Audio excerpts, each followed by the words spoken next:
নমস্কার বন্ধুরা, আপনারা কেমন আছেন? আশা করছি সবাই খুব ভালো আছেন। আজকে কড়াইশুঁটি আর চিড়ে দিয়ে দারুণ মুখরোচক একটা নাস্তা রেসিপি শেয়ার করব।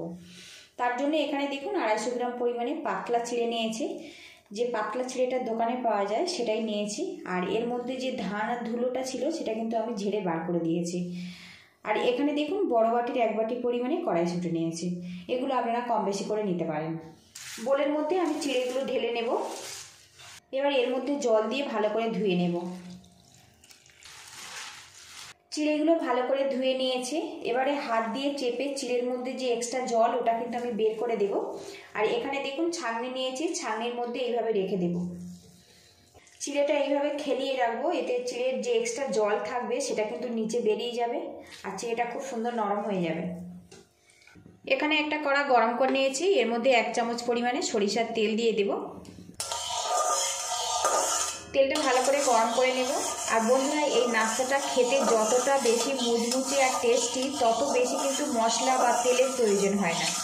এবারে এর মধ্যে দিয়ে দেবো পেঁয়াজ কুচি, দিয়ে দেবো কাঁচা লঙ্কা কুচি। এখানে একটা মিডিয়াম সাইজের পেঁয়াজ আমি ব্যবহার করেছি। এবার এগুলো আমি হালকা করে ভেজে নেব। এবারে এর মধ্যে দিয়ে দেবো কড়াইশুঁটি। কড়াইশুঁটি আমি হালকা করে নাড়াচাড়া করে নেব। কড়াইশুঁটির মধ্যে যে একটা কাঁচা গন্ধ না, ওটা চলে যাবে। এবারে এর মধ্যে দিয়ে দেবো স্বাদ মতো লবণ, দিয়ে দেবো সামান্য পরিমাণে হলুদের গুঁড়ো। এখানে দেখুন সামান্য জল নিয়েছি, ফুটে দিয়ে দেবো। একটা পাত্র দিয়ে ঢেকে রাখবো, এতে কড়াইশুঁটিটা খুব সুন্দরভাবে নরম হয়ে যাবে। ঢাকনাটা খুলে নেব। এখানে আমি 2 থেকে 3 মিনিটের জন্য ঢাকনাটা ঢেকে রেখেছিলাম। এখন কিন্তু কড়াইশুঁটিগুলো বেশ সিদ্ধ হয়ে গেছে। এটা যেহেতু সিজনের কড়াইশুঁটি, খুব বেশি কিন্তু সময় লাগে না সিদ্ধ হতে। এবারে এখানে দেখুন একটা গ্লাস নিয়েছি, গ্লাসের পেছনটা দিয়ে কড়াইশুঁটিগুলো হালকা করে ম্যাশ করে দেব।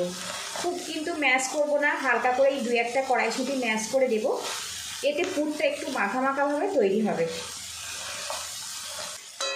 এদিকে দেখুন কড়াইশুঁটিটা হালকা করে ম্যাশ করে নিয়েছি। আর দেখুন এইরকম দানা দানা মতো কিন্তু রেডি হয়েছে। এইভাবে রেডি করে নিতে হবে। আরও একটু নাড়াচাড়া করে দেবো, নিয়ে গ্যাস লিডটা বন্ধ করে দেব। আর এই পুরটা কিন্তু একটু ঝরঝরে করে বানাবেন। তো দেখুন পুরটা কিন্তু আমার সুন্দরভাবে রেডি হয়ে গেছে। আপনারা চাইলে কিন্তু এইভাবেও রুটির সাথে পরিবেশন করতে পারেন, এটাও কিন্তু খেতে খুবই ভালো লাগে। তো বন্ধুরা, লুকিংটা দেখুন। এখানে কিন্তু আমি সামান্য মশলা ব্যবহার করছি, আপনারা কিন্তু পছন্দ মতো মশলা অ্যাড করতে পারেন। এখানে একটা থালার মধ্যে যে চিড়েগুলো আমি ভিজিয়ে রেখেছিলাম সেগুলো নিয়ে নিয়েছি। আর এখন কিন্তু চিড়েটা বেশ নরম হয়ে গেছে। দেখুন একটা চাপ দিলে এরকম দলা পাকিয়ে যাচ্ছে, এইভাবে রেডি করে নিতে হবে। এবারে এর মধ্যে দিয়ে দেবো স্বাদ মতো লবণ, দিয়ে দেবো 1/2 চামচ পরিমাণে গোটা জিরে। এবার দিয়ে দেবো সামান্য চিলি ফ্লেক্স। এখানে আমি বাড়িতেই চিলি ফ্লেক্সটা বানিয়েছি। দিয়ে দেবো কিছুটা ধনে পাতা, এখানে শুধুমাত্র পাতা ব্যবহার করেছি। এবার এর মধ্যে দিয়ে দেবো 2 চামচ পরিমাণে ময়দা। ময়দা যদি কম পড়ে তো পরে আরও একটু নেব আমি। ময়দাটা এখানে জাস্ট ব্যবহার করলাম, হাতে যাতে না লেগে যায়। আপনারা চাইলে কিন্তু তেলও ব্যবহার করতে পারেন। এবার এটা ভালো করে মাখিয়ে একটা ডো বানিয়ে নেব। এদিকে চিড়ের মিশ্রণটা আমি একদম সুন্দর করে মিশিয়ে একটা ডো বানিয়ে নিয়েছি। আর এখন দেখুন কত মসৃণভাবে তৈরি হয়েছে। এইভাবে কিন্তু রেডি করে নিতে হবে। কিচেন স্ল্যাবে আমি সামান্য তেল লাগিয়ে নিয়েছি। আর বন্ধুরা, ডো বানানোর সময় আরও 2 চামচ পরিমাণে আমি ময়দা ব্যবহার করেছি। এবারে এখান থেকে আমি কিছুটা মিশ্রণ নিয়ে নেব, নিয়ে শেপ দিয়ে দেব। একটু বড় বড় করে আমি নিয়েছি লেচি, একটু হাত দিয়ে এইভাবে গোল করে নেব। দিয়ে এইভাবে আমি একটা বাটি তৈরি করে নেব। পছন্দ মতো আপনারা কিন্তু শেপ দিয়ে নেবেন। এই শেপটা আমার কাছে অনেক বেশি সহজ মনে হয়, সেই জন্য এই শেপটা আমি দিচ্ছি। তো দেখুন একটা বাটি আমি তৈরি করে নিয়েছি। এখানে যে কড়াইশুঁটির মিশ্রণটা আমি রেডি করে রেখেছিলাম, এখান থেকে আমি নিয়ে নেব। পুরের পরিমাণটা একটু বেশি রাখবেন, তাহলে এই নাস্তাটা খেতে কিন্তু অনেক বেশি ভালো লাগবে। এবার চারিদিক থেকে ভালো করে এটা মুড়িয়ে দেব। একটু খেয়াল রাখতে হবে পুরটা যাতে না বাইরে বেরিয়ে আসে। তো দেখুন একটা কিন্তু মুড়ে নিয়েছি, একটু হাত দিয়ে এইভাবে চেপটে দেব। যেভাবে আমরা আলুর চপের শেপ দিই সেইভাবে কিন্তু এটা রেডি করে নেব। তো দেখুন একটা কিন্তু নাস্তা আমার রেডি হয়ে গেছে। আপনারা চাইলে কিন্তু এর থেকেও বড় বড় নাস্তা বানাতে পারেন। এখানে আমি মিডিয়াম সাইজের নাস্তাগুলো রেডি করেছি।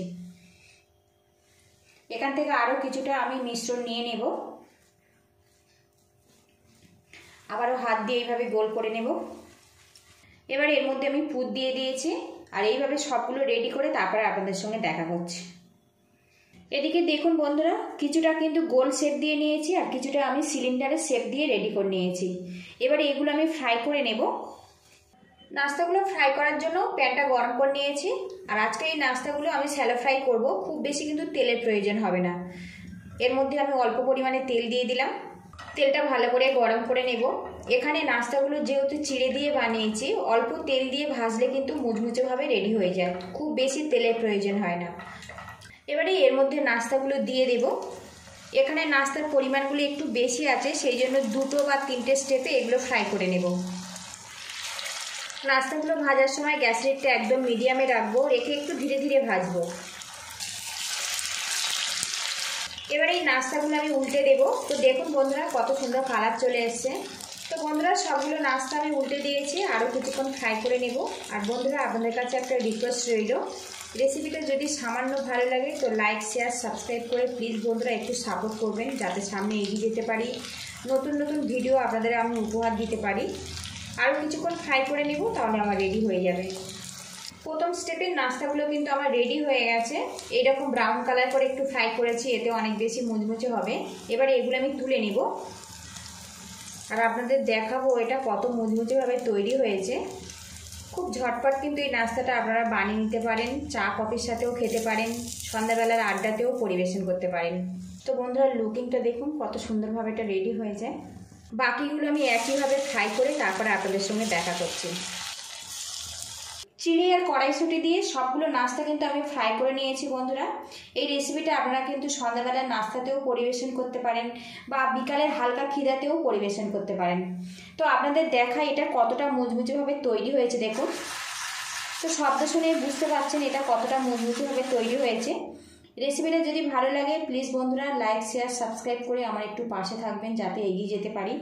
আর রেসিপিটা ভালো লাগলে বাড়িতে অবশ্যই এইভাবে ট্রাই করবেন। কেমন হয়েছে কমেন্ট বক্সে জানাবেন। পুরো ভিডিওটির সঙ্গে থাকার জন্য অসংখ্য ধন্যবাদ। আপনারা ভালো থাকবেন, সুস্থ থাকবেন। দেখা হবে নেক্সট ভিডিওতে। তো বন্ধুরা, শুধুমাত্র চিড়ে দিয়ে কত মজার একটা নাস্তা রেডি হয়েছে দেখুন। সন্ধ্যা হলেই যারা বিভিন্ন রকম চপ, সিঙ্গারা খেয়ে থাকেন, একবার কিন্তু এইভাবে বানানোর অনুরোধ রইল। আজকের এই রেসিপিটা আমি টমেটো কেচাপের সাথে পরিবেশন করব। ভালো থাকবেন, সুস্থ থাকবেন। দেখা হবে নেক্সট ভিডিওতে।